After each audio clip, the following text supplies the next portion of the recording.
underdogs to favorites, we break it down. Empty Field Podcast, the talk of the town. Empty Field, where we lay it all out.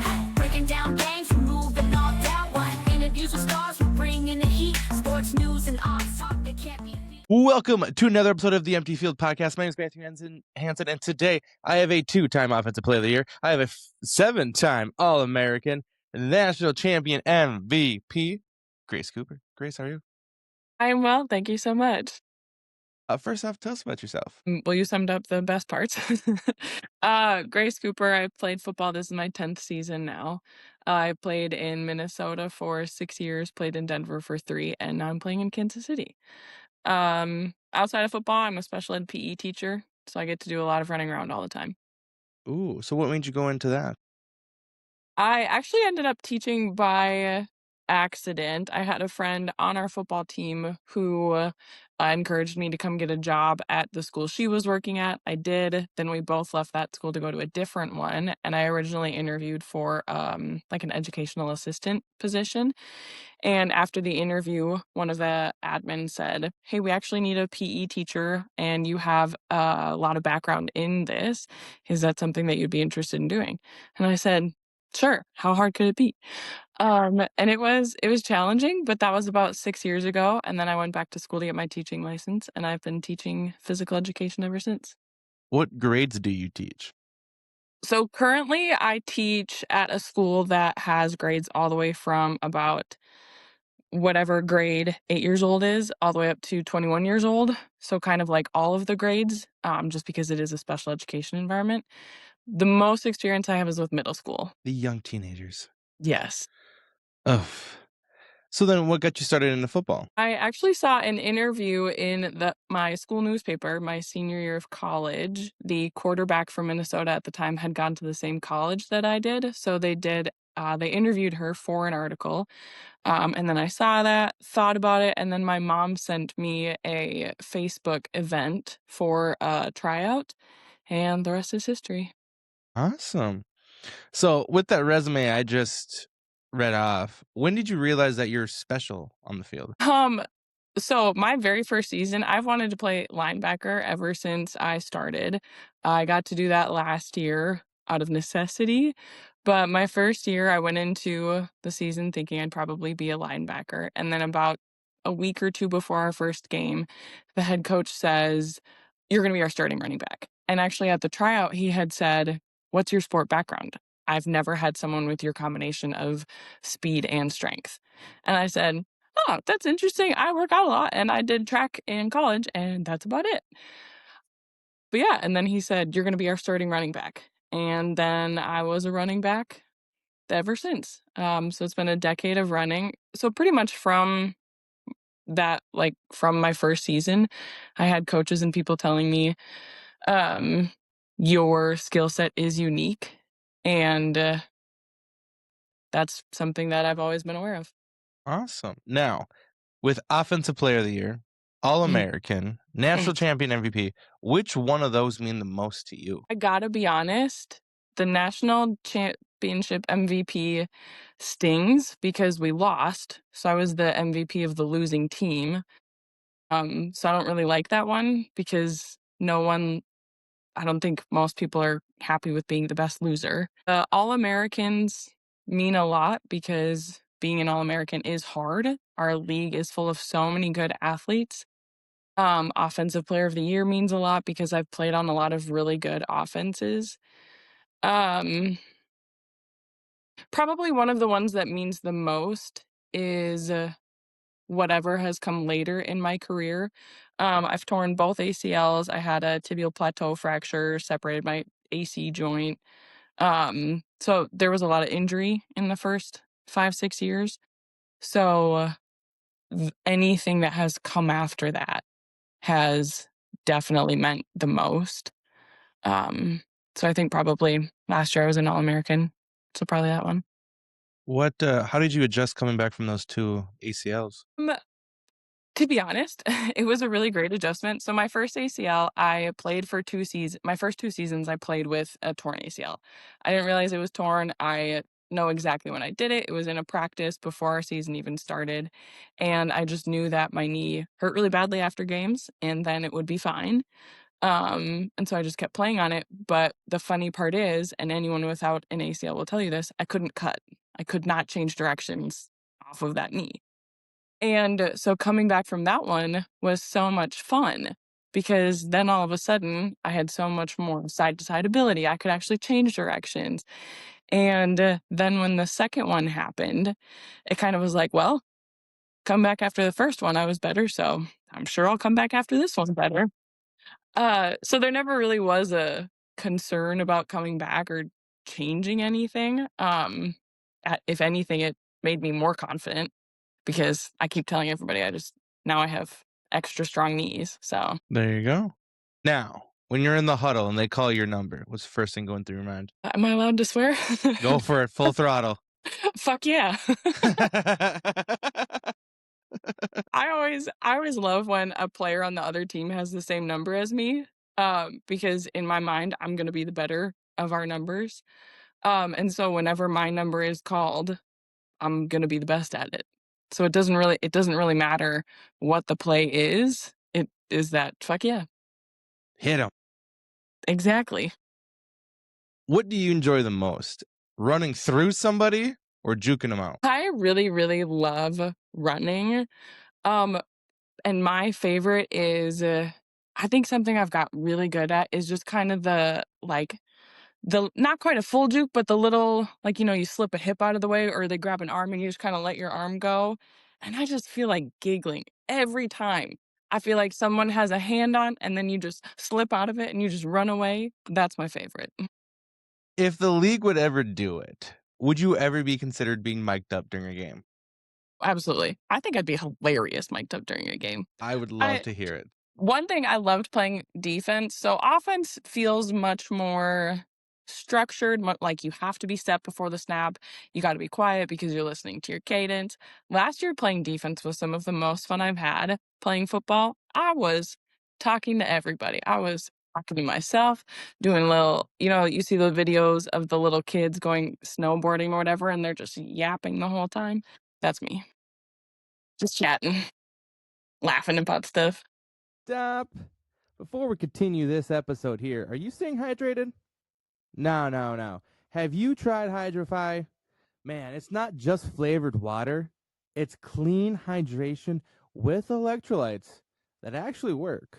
No sugar crash, no junk ingredients. Pretty simple. Hydrify keeps you sharp and fueled for the day. I use it because, man, it's simple, effective, and it just tastes real good. Hydrate smarter, hydrate better. That's Hydrify. Use promo code MTF to get 10% off your order. Just say, hey, Matt from the Empty Field podcast sent you. What do casual fans not understand about playing a running back for the WNFC? It's very, very difficult. And I honestly, I think one of the things that most casual fans don't understand is how much mental skill goes into being a running back and how quickly you have to be processing and making decisions that determine your success, right? So a lot of coaches, in my experience playing football, the run is struggling in a game, and a coach will say, this wide receiver is really fast, put her in the backfield, see if she can get outside on a toss. People don't understand reading a block, reading a defense. Pre-snap, you line up, you see the gap that you're supposed to run to, you read the defensive alignment, and so you're like, okay, well, I can probably hit the B gap because it's currently uncovered, and then all of a sudden the ball is snapped and the D end is stunting and someone's in your gap, and you have that split second to try to decide where you're going to go, and then you also have to decide to be making yards, not just running straight toward the sideline. And so I think being like, the WNFC is good. Defenses are good. And so running backs have to be good physically and good mentally. And I think casual fans don't understand that. It's just, oh, this person's fast, they're a running back. But there's so much more that goes into it. Talking about defense, who's the best defense you've played? That's a great question. Full disclosure, when I'm playing football, I don't remember a lot of it. I don't I don't think I've had concussions in football, but I also just get so focused on what we are doing. Texas has a good defense in that they have linebackers who hit really hard. I am not a small person, and so it takes a larger linebacker for me to remember it and think, "Oh, yeah, like, this game, people were hitting pretty hard." So Texas has a pretty good defense. Um, Kansas City last year had a good defense. So, yeah, I would say those 2. Okay. Now, at the time of recording, we are a few days away from kickoff. How Yes. excited are you? I'm really excited. I'm it's a it is a good feeling to be excited going into your 10th season. There's just a lot that happens over the years, and it can be hard to mentally stay in it that long, but it's a really good feeling to be excited, and I'm really, really excited for this season. Because you said this is your first year with the Glory. Yes. So what made the change? The team in Denver was removed from the league, and myself and a couple of our other teammates, we wanted to keep playing. So actually, quite a few teammates. Some are still playing in Denver for a WFA team. Some are playing in Utah. I know one of them's playing in Las Vegas. A couple of us went to Kansas City. Um, we just didn't want to be done. Perfect. Mm, it's all done for you. Are you going to be a coach? What do you want to do? I think I would really enjoy coaching. I think I think I have a lot of opinions, and I think a lot of them are useful and good when it comes to football. So I think coaching is definitely a role that I could step into and enjoy. Um, I do think depending on how long I play, I think I would need a break. I think I would need at least a year or 2 to just kinda not have to think about football for a minute. Yeah. Now, representing Team USA. What did that mean to you? It actually meant a ton, and it was probably one of the most, um, actual, like, regrets, bummers of my career. So I actually made Team USA. I was on the roster, I was on the announcement, and then I tore my second ACL, like, a week after that. And, I talked to Callie Brownson, the coach, and I talked to their athletic trainers and all of their other coaching staff because I had a history of playing with a torn ACL. I knew that I could. I knew that I could do it. The year before or 2 years before, I had played in our national championship in the WFA with a torn ACL, and, I still led our team in rush yards. So I was like, "I know that I can be successful amongst good competitors without this ligament." And, the advice was kind of, "Sure you could, but you have to think about your long-term future." And like we saw with the Olympics, Lindsey Vonn, you can choose to do something without an ACL, other things might happen, and then you are in for or a longer rehab journey. So we all made the really hard decision for me to not participate in Team USA. But even just getting to be at the tryout and surrounded by so many athletes who were also so competitive and also held each other in such respect was such a cool experience. Making the roster with all of those other athletes was, I mean, that means more to me than any of the other awards that we mentioned earlier. Cool. Now, what's it like for that culture at Kansas City, going from Denver now to Kansas City? The culture is definitely wildly different and so much better. Coach Kiki in Kansas City holds her coaching staff and her players to such a high level. And Denver had been going through some administration changes and challenges, and we lost our head coach in like December. So one of the other coaches had to step up. And um, one of those like incredibly well meaning man, loved that man, love him as a coach, just not a head coach and didn't know how to be a head coach, didn't have that background. And so a lot of the organization was lacking in that last season with Denver. And then, two, when the organization is lacking, when there isn't as much communication from coaches, then there isn't as much of a standard for the players to have to live up to. So we had a lot of practices with very few people. We had a lot of practices where people weren't trying. And so that's a really hard thing mentally to know the kind of athlete that I am, to know the level that I am putting into a sport, to know the level that, like, the effort that myself and a couple of people are putting into the team. And then to look around and see teammates who are late, aren't trying, aren't doing that extra work. And then you have to wrestle mentally with, how am I still doing all of this when it's not being reciprocated? And not for a single second have I ever felt in Kansas City like my time and my effort isn't being reciprocated and respected. And that's so huge. You can't manufacture that on a team. Like, you can't just make that up. That has to be instilled in the team, and it's definitely there in Kansas City. Yeah, coaching staff is a huge part to that, so that's awesome. Yes. Explain a perfect game in your mind. Like, what a perfect game could be or has been. Do both. Okay. Perfect game in the past. There have been a couple games where I scored a lot. One of my favorite run one of my favorite run plays is anything with a pulling person. Because that, just like seeing the defense think that's like, every person knows how good this is. Seeing a defensive player think that they've got you dead to rights. They line up, they're looking at you, and then you have your pulling person coming across, and then all of a sudden there's this huge hole for you to run through. That's beautiful. That is like, it's like art. And so any perfect game would include at least one play like that, that ideally I get to go score off of. I also really love blocking. So perfect game would definitely also involve me lead blocking for somebody and just hitting someone right in the chest. They fall, classic cartoon, feet go up in the air, and I see my teammate run past and go score, and then we get to go celebrate. Um, a perfect game is where just a lot of things, all the team feels like it's working together because it's a team sport. So often you can have one person trying to make one thing happen, one person trying to do something else, but that feeling when everyone clicks and is all working together, that's a perfect game. Awesome. Now we roll right into rapid fire. So, would you rather hit somebody or run for a touchdown? Hit somebody. Oh, okay. Breaking tackles or outrun somebody? Outrun. Touchdown or a clutch first down?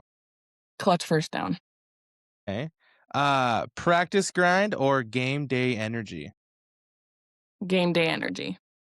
Would you rather have a early carry or a game winning carry? Game winning. That's a good feeling. That has happened, and that is a uh, quick sidebar. Sorry, Kansas City and Denver had a triple overtime game 2 or 3 years ago. Longest game of my life. Game winning carry. Game winning touchdown. Ooh, Mhm. nice, nice. Film study or a couple extra reps? Couple extra reps. Perfect. How would you describe your running style? How would I describe my running style? I just hear in the background bruising. So I'd agree. One word to describe you. Funny. Perfect. If you could talk to 10-year-old you, what would you tell her?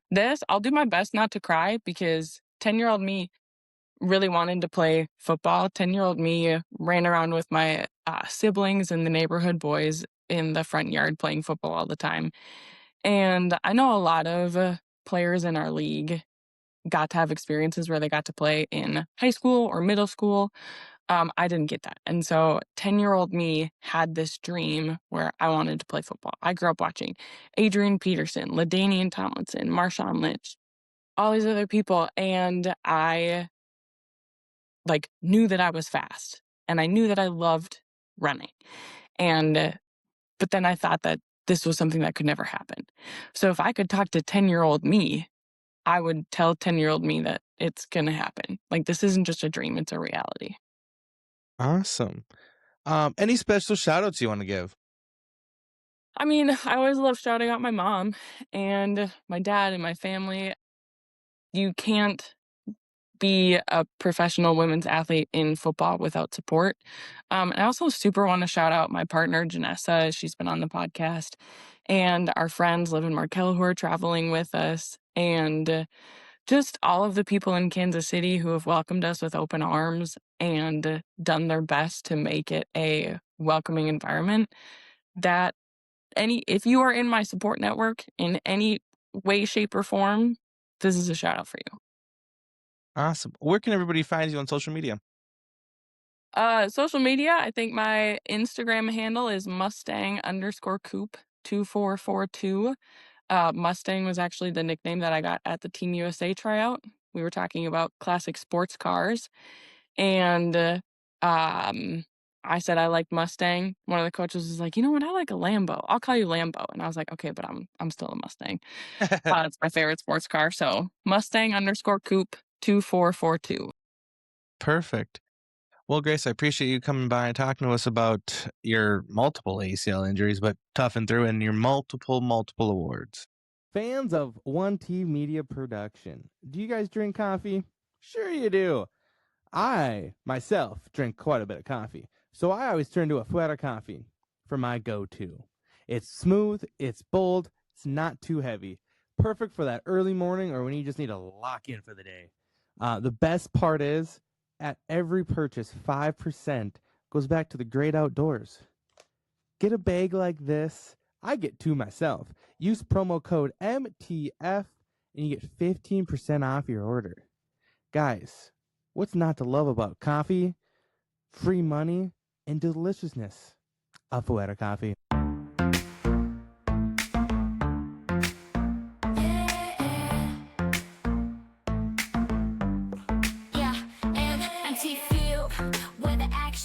Sports news and odds, that's our deal. From underdogs to favorites, we break it down. NT Field Podcast, the talk of the town. NT Field, where we lay it